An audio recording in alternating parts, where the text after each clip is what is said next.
Et salut les gens, c'est Melkor. Écosse-France, ça vient de se terminer. C'est les interviews d'après-match. Là, on voit Clémentine avec Guillaume Guirado. Et c'est une nouvelle défaite française. 32-26, 2 essais partout. Et c'est pas possible, quoi. C'est pas possible de perdre un match pareil, quoi. J'y crois pas. Franchement, j'y crois pas. Putain, c'est pas vrai, quoi. On a mené quasiment tout le match. Et à partir de l'heure de jeu, il n'y avait plus personne. Il y avait plus personne. Putain, mais c'est pas croyable, quoi. J'en reviens pas de ça, quoi. C'est un truc de ouf. Putain, c'est pas vrai, quoi. Putain de merde. On a encore perdu. On a mené, ouais, pendant la majorité du match. 2 exploits de Teddy Thomas qui nous mettent dans la bonne direction. On dira que c'est des exploits, c'est pas avec grosse prise, c'est pas si ça, si vous voulez. Mais au moins, ils sont marqués. Et puis, quand il y a des exploits, on les prend. Il n'y a pas de problème. Quand c'est les All Blacks qui font les exploits, ils les prennent et ils s'en foutent, quoi. C'est pas des équipes collectives, c'est juste sur la chatte. Les points, ils sont marqués. Mais bon, à chaque fois, les Écossais ont répondu par un essai dans les 5 ou 6 minutes qu'on suivi. Et nous, on fait des fautes, mais des fautes de partout. On fait des fautes de partout et surtout en deuxième mi-temps, là, les 20 dernières minutes, une avalanche de fautes. Notre banc n'apporte absolument rien. Pika, tuteur à Muguet, il sert à que dalle. Il arrive, il sert à rien. Alors que c'est peut-être normalement celui qui va être le meilleur joueur de France, peut-être même d'Europe. Et bah non, il sert à que dalle. Il sert à que dalle, mon pauvre loulou. C'est pas croyable, quoi. J'en reviens pas. C'est un truc de ouf. Les Écossais ne font pas grand chose. Mais on fait tellement de conneries. Que c'en est hallucinant, quoi. Putain, mais c'est pas croyable, quoi. Voilà, Boxis, il a fait son match. Il fait un en avant dégueulasse au moment où il faut surtout pas en faire. Ça, c'est vraiment énervant. Ça, c'est toujours pareil. De toute façon, c'est toujours pareil.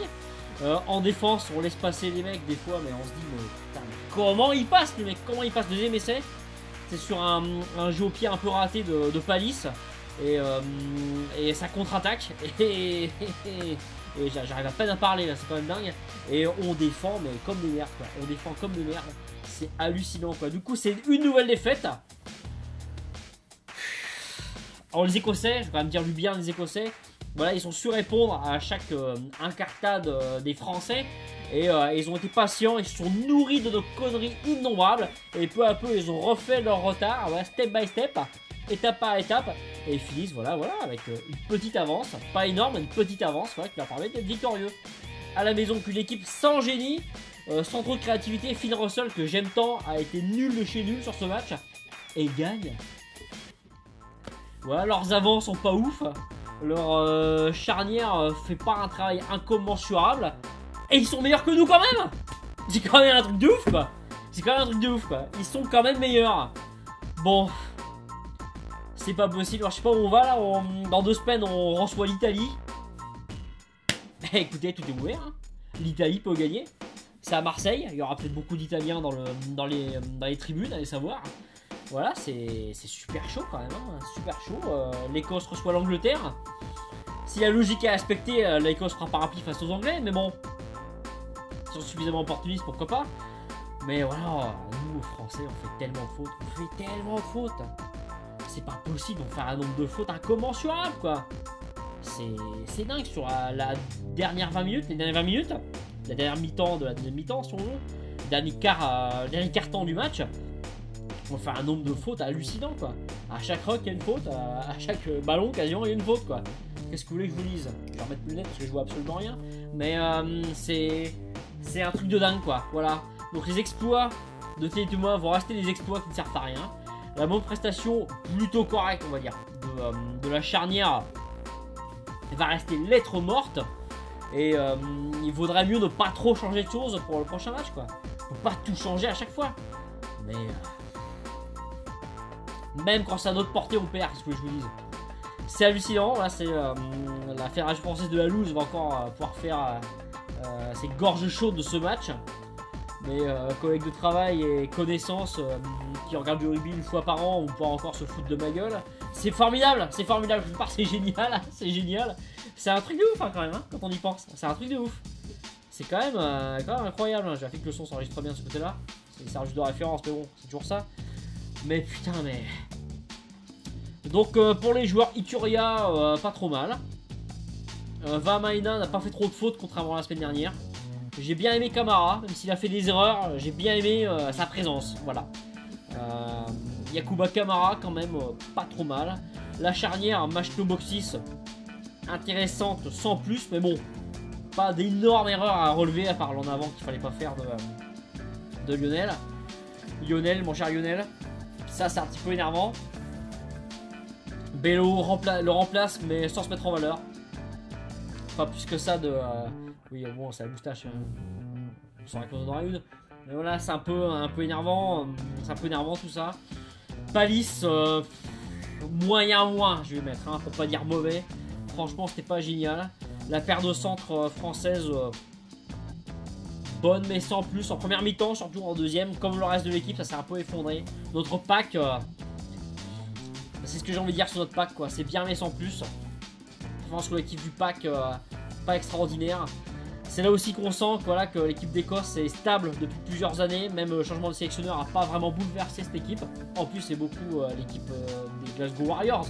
Donc, des joueurs qui ont l'habitude d'être ensemble. Et donc, voilà, peut-être que sur ce genre de match, ça se voit aussi, quoi. Et voilà, mais comme vous le savez, si vous suivez cette chaîne, je suis pour un rugby de franchise en France, hein, de toute façon. Donc, bon, vous n'apprendrez rien de ma part de ce côté-là. Mais c'est vraiment très frustrant. On mène pendant une grande partie du match et on perd.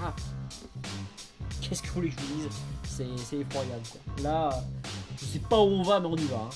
Là, putain, on reçoit l'Italie, on reçoit l'Angleterre, on va au Pays de Galles et après c'est 3 déplacements en Nouvelle-Zélande. 3 matchs de suite, 3 tests en Nouvelle-Zélande. Mais vous savez que les Néo-Zélandais, ils reçoivent pas des équipes qui sont très basses dans le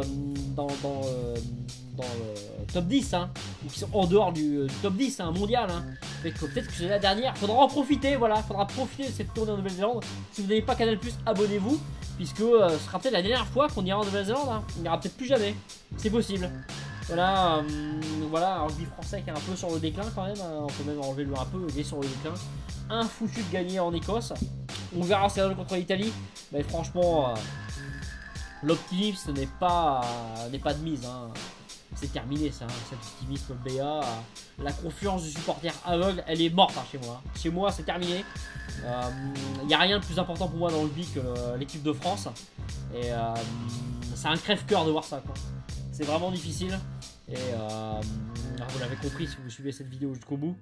Et voilà, bon, j'ai quelques bières dans le cornet, donc excusez-moi si je dis un peu n'importe quoi. Mais bon, c'est pas génial, quoi. C'est vraiment pas génial. On sent quand même que la marche qui nous sépare des nations les plus fortes de ce jeu est absolument immense, quoi. Voilà, si vous avez vu le Angleterre-Pays de Galles d'hier, vous savez exactement de quoi je parle. Hein. Là, voilà. Allez, je vous embête pas plus que ça avec mes élucubrations. C'est vraiment dur pour l'équipe de France, mais c'est mérité pour l'équipe d'Écosse, puisque l'équipe de France n'a pas fait ce qu'il fallait pour s'imposer.